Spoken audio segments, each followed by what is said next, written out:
Bonjour à tous, c'est Sylvain de tout sur le bitcoin.fr. Aujourd'hui, je vous propose de parler de la scalabilité du Bitcoin en partant du problème, en évoquant les solutions proposées et en parlant du futur potentiel de cette scalabilité du Bitcoin par rapport à ces solutions afin que le Bitcoin puisse être adopté comme un système de paiement global.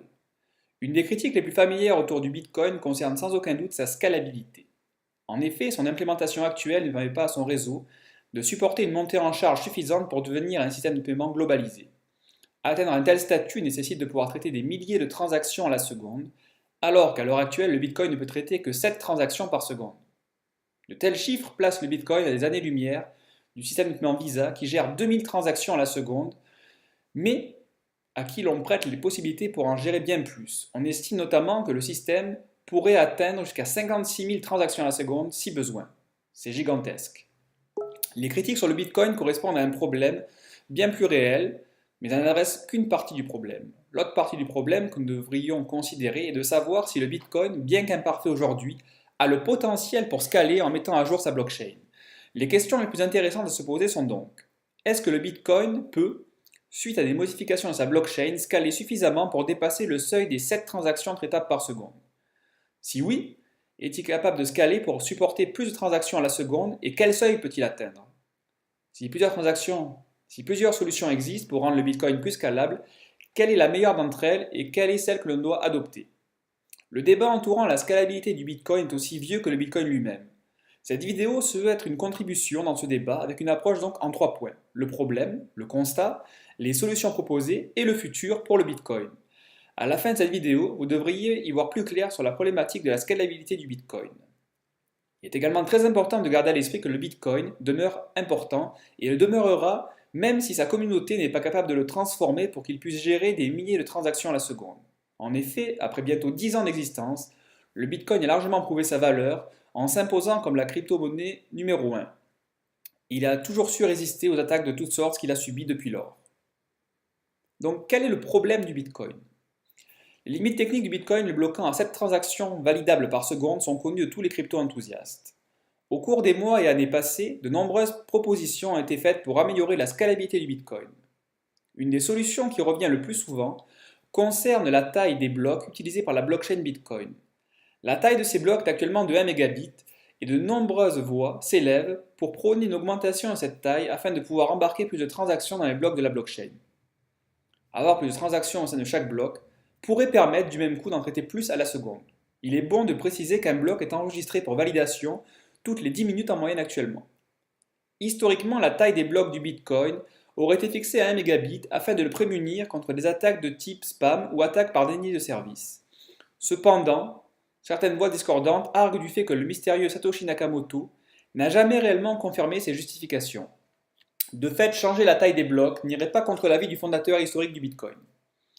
Alors, pourquoi changer la taille des blocs s'avère si compliqué et suscite autant de controverses au sein de la communauté même du Bitcoin? Augmenter la taille des blocs va réduire le nombre de mineurs de Bitcoin capables de rentrer en compétition pour valider des blocs, comme nous l'avions expliqué dans notre vidéo sur qu'est-ce que le minage de Bitcoin. En effet, des blocs plus larges vont rendre les opérations de minage plus coûteuses et gourmandes en ressources matérielles.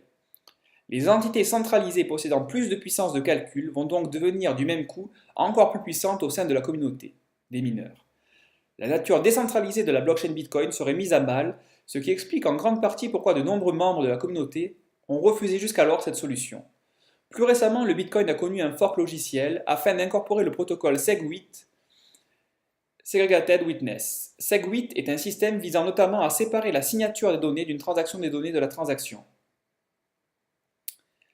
SegWit a également été proposé comme une solution visant à améliorer la scalabilité du Bitcoin et a des impacts de deux manières différentes. La première concerne la manière dont les données sont stockées au sein de chaque bloc. In fine, SegWit vient booster les capacités de validation des transactions du Bitcoin tout en offrant une rétrocompatibilité avec les anciennes versions du logiciel Bitcoin.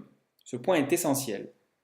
Ce mécanisme vient également corriger le problème de transaction malleability qui est lié au fait que les signatures d'une transaction est embarquée directement dans la transaction. En sus, l'implémentation de SegWit facilite une future intégration du protocole Lightning Network au sein de la blockchain Bitcoin. Le débat farouche autour de SegWit aura conduit à un hard fork du Bitcoin en août 2017 avec la création du Bitcoin Cash, que certains annoncent comme le Bitcoin du futur. Le protocole du Bitcoin Cash réplique celui du Bitcoin en augmentant la taille des blocs à 8 mégabits. Donc quelles sont les solutions proposées? Nous venons d'énoncer le problème principal du Bitcoin et nous allons plus ou moins évoquer les solutions actuellement proposées. Nous allons voir en détail lesquelles sont intéressantes. Une combinaison Segwit Lightning Network pourrait être intéressante.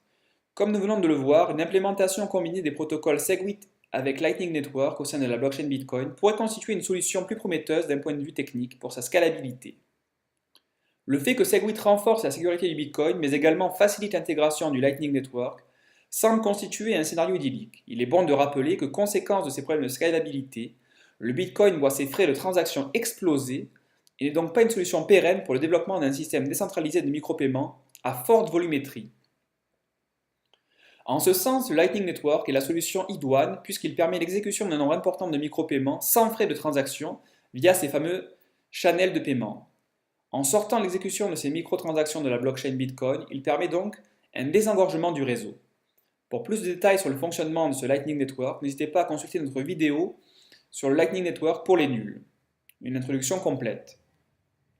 En ajoutant le mécanisme de Lightning Network au Bitcoin, celui-ci serait doté de capacités quelque peu similaires à ce que proposent les plateformes de contrats intelligents comme Ethereum, qui est donc le concurrent le plus sérieux du Bitcoin jusqu'alors.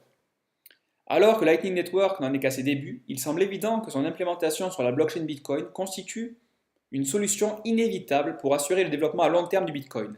La combinaison Segwit Lightning Network serait idéale, mais il faudra pour cela que la communauté trouve enfin un consensus sur le sujet, ce qui est loin d'être gagné, vous en conviendrez. L'autre possibilité évoquée, c'est l'augmentation de la taille des blocs, comme l'a réalisé le Bitcoin Cash en forquant de manière dure avec le Bitcoin en août 2017. C'est un sujet récurrent depuis de nombreux mois, et cette augmentation est une autre solution sérieusement considérée. Le principal frein de cette solution étant le risque de perdre une partie de la décentralisation de la blockchain Bitcoin, comme nous l'avons expliqué précédemment. Il y a donc un débat important dans la communauté concernant ce sujet, et là encore, un consensus devra être trouvé.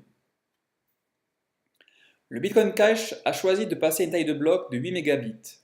Il peut donc constituer un cas d'étude intéressant des avantages et inconvénients que cette augmentation pourrait avoir sur la scalabilité de la blockchain Bitcoin. Cependant, il est bon de souligner que ce changement sur la taille n'aurait qu'un impact linéaire, à la hausse cependant, sur le nombre de transactions pouvant être traitées par seconde.